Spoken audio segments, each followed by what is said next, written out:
is the people of God. We can't say that the Jews are only the people of God, but through the witness of God himself, he said, "Blessed Egypt, my people."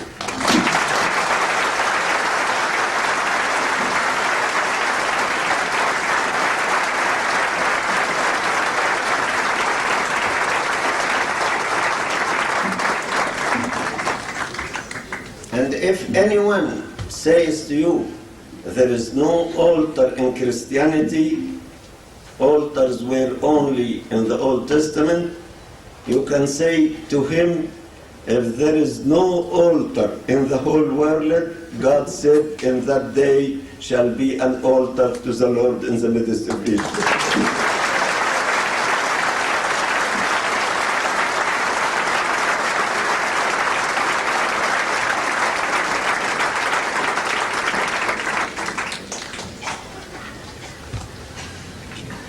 Also, Egypt was honored by the visit of our Lord Jesus Christ to Egypt. He chose Egypt alone from all the lands of the whole world to be a refuge for him when he was persecuted by Herod, the king of the Jews. Did our Lord Jesus Christ go to any other land in the whole world? He went only to Egypt.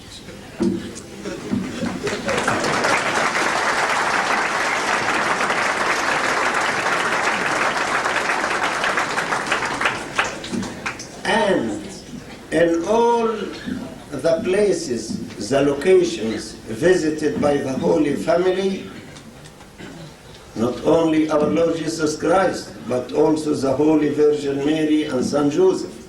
In all these places, we built churches. And if you want to visit the Holy Lands, you can't visit only the Holy Lands of Palestine, but you can also visit the Holy Lands in Egypt.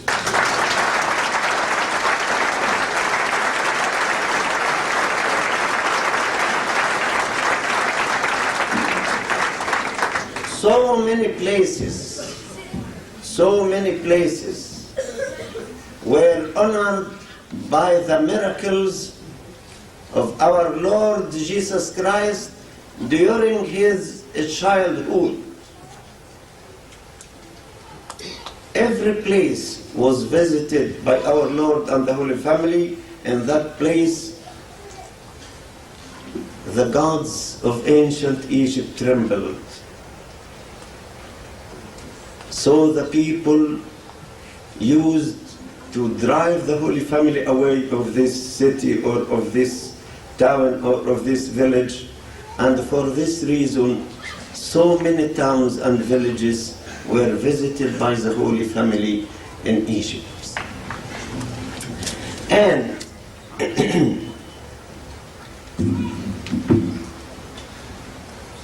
the prophecy of Isaiah was fulfilled through the visit of the Holy Family to Egypt and through the establishment of the Church of Egypt. Saint Mark, when he came to Egypt, he didn't only establish the Church of Egypt, but he established also the Church of Libya. Libya is located in the western part of Egypt. And so the popes of Alexandria had the title not only the popes of Alexandria, but also of the Pentapolis. Penta in Greek language means five, polis means city, that means of the five western city, going westwards from Alexandria till near Tunis. The ancient city was called Cyrene, Kairouan or Cyrene. Kairouan.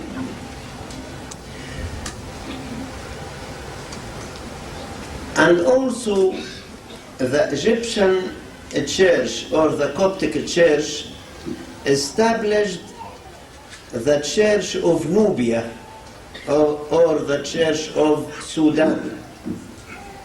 Till now, we have two metropolitans in Sudan, one in Khartoum and the second in Atbara and Omdurman.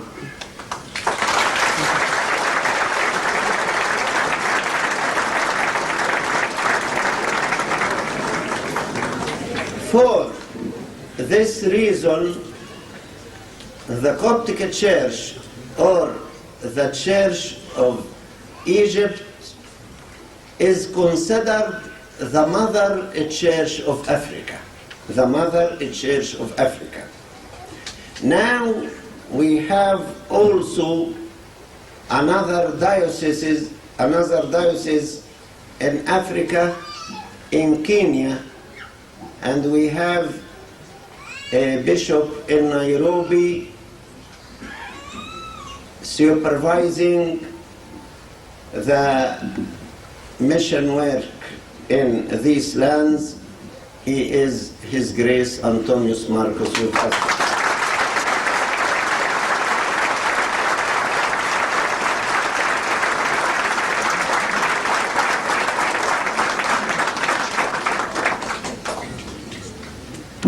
And when the people of Africa asked for an African theology, they introduced to them our theology as the first African theology in the whole of that continent. And His Grace Bishop Antonius Marcus used to say to them, "Do you see now the river Nile? Our Lord Jesus Christ drank from this river Nile during the good time."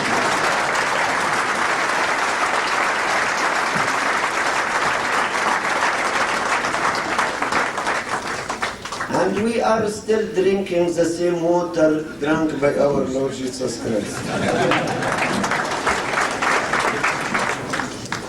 If you want to have holy water exported to Australia, you can.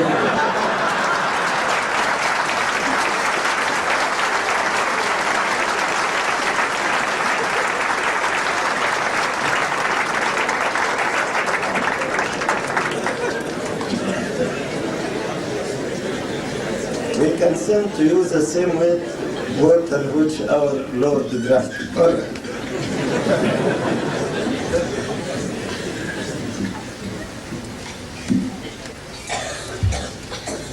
Till now also, we have two churches in Libya.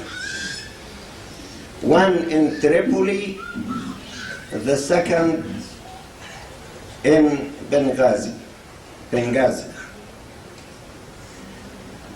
And I can say to you openly that these two churches were given to us as a donation from Al-Qaddafi.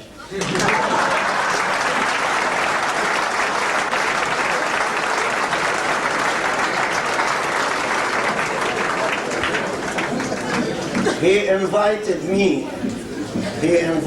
me to visit Libya when he established the National Assembly of Libya,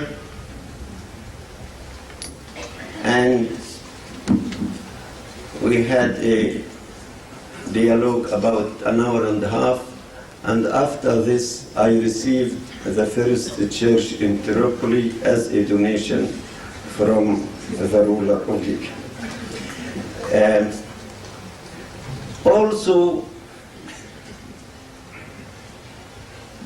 we have other churches in Africa,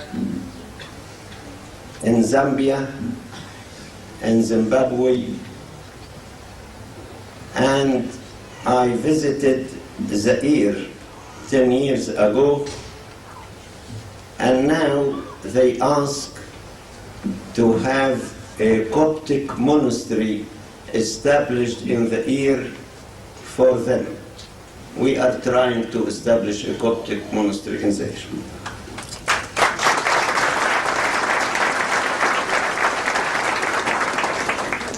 The Coptic Church was not only the mother church in Africa, but also it had another mission work in Europe. The people of Switzerland know quite well and declare that their church was established by Saint Mauritius. He was a member in the Thespian legend sent to Switzerland during the 4th century, and he established Christianity in Switzerland.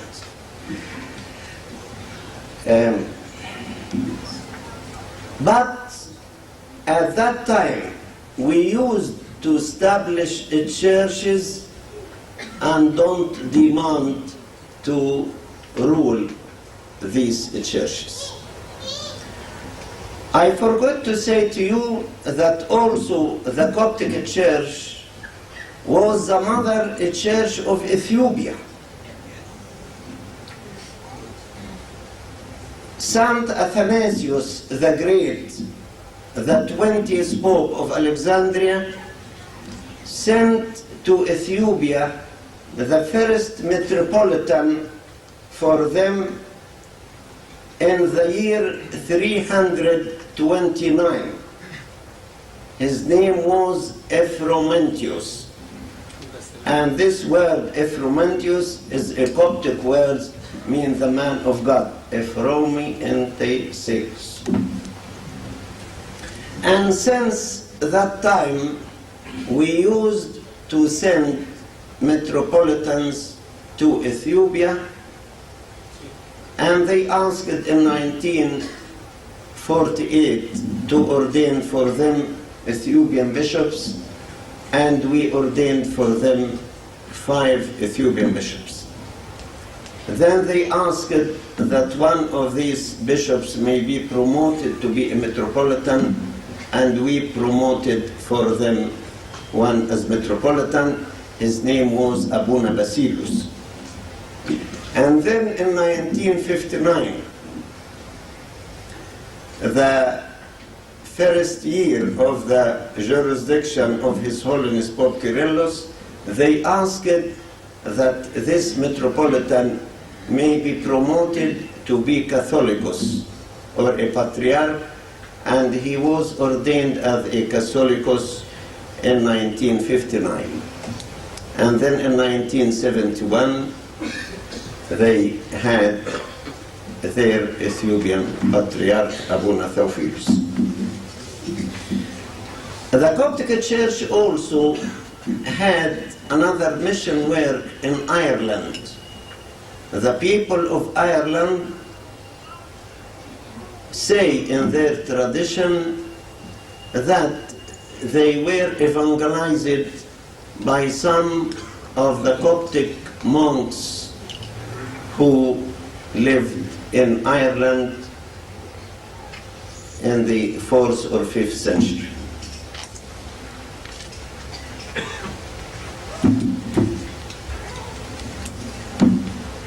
When we speak about the history of the Coptic Church, we should speak about the activity of the theological school of Alexandria established by St. Mark,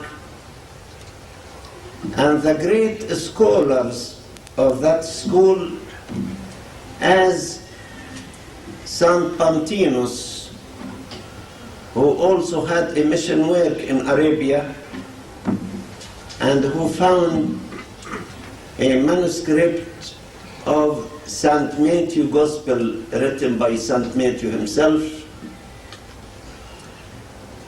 And we can mention also St. Clement of Alexandria, his great works as his famous book, Stromata. Stromata means miscellaneous, as there are many subjects. And his famous book, The Rich Man Who Can Be Saved. And his famous book also about pedagogia, about the teacher or instructor. We can mention also great Origenus of Alexandria. Origenus was the most famous theologian at his time.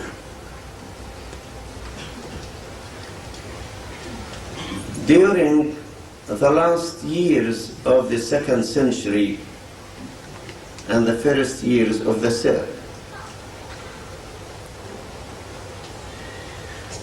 the books written by Origenus are countless.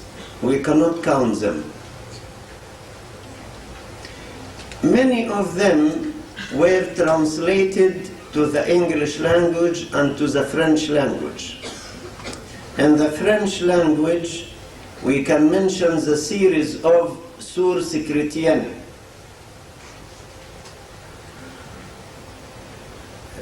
You can find in this series the commentary on the 5 books of Moses, the book of Genesis, of Exodus, of Leviticus, of Numbers, of Deuteronomy.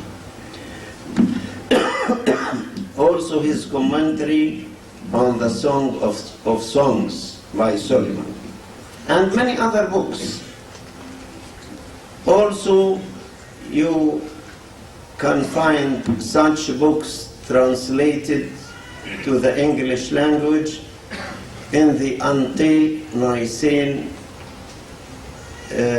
series of patrology, and also in the series of ancient Christian writers. Many books. One of his famous books was the book of Hexapla. Hexa in Greek means 6, because for the first time he could have a comparative study of the Holy Bible. He put in 6 columns the ancient Hebrew version of the Bible and the translation, the most ancient translation in the Greek language by the 70 scholars, and other translations, the translation of Aquila, of Symmachus, of Theodorus, and many others, and he began to have a comparative study of the Bible or of the Old Testament, which took from him 28 years studying the Bible.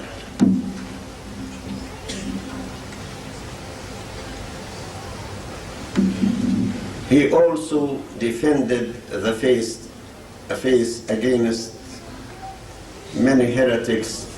During his time, he wrote his book against Marcion, and he wrote his famous book, Principles. We can mention also Saint Didymus the blind.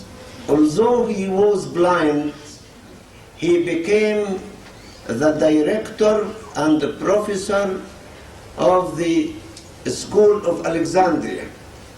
He could recite the whole Bible, verse by verse, although he was blind. And he composed many books on the commentary of the Bible. He knew how to read and write using carved wood. He used carved wood and could, as a blind, read and write 15 centuries before Braille. 15 centuries before Braille. At that time, he was the most famous learned man in the ancient world, Saint Didymus of Blind, who was the manager and the professor of the Catechetical School of Alexandria during the time of Saint Athanasius the Great. Saint Jerome, who had deep self-confidence, mentions the name of Saint Didymus the Blind in his famous book on the illustrious men, and he said, I visited Egypt and asked him many questions in the Bible, and I received very deep answers. The Church of Alexandria was a famous church in theology. I return to this point once more. I want to say also that the Church of Alexandria was the mother church of monasticism. The first monk in the whole world was Saint Anthony, a Copt from Upper Egypt. The first abbot in the whole world who established monasteries and put rules for monastic life was Saint Bakum, a Copt from Upper Egypt. When you see any monk now in the whole world, whether Catholic, Orthodox, Coptic, you can say to him, you have a Coptic origin.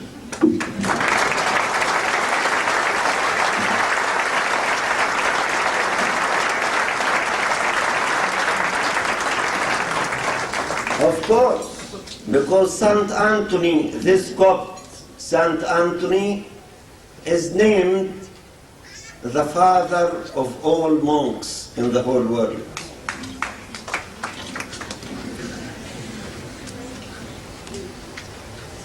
Coptic monasticism flourished in Egypt. It attracted many pilgrims to visit those holy men. The holy monks of Egypt didn't write about themselves. They were humble enough not to speak about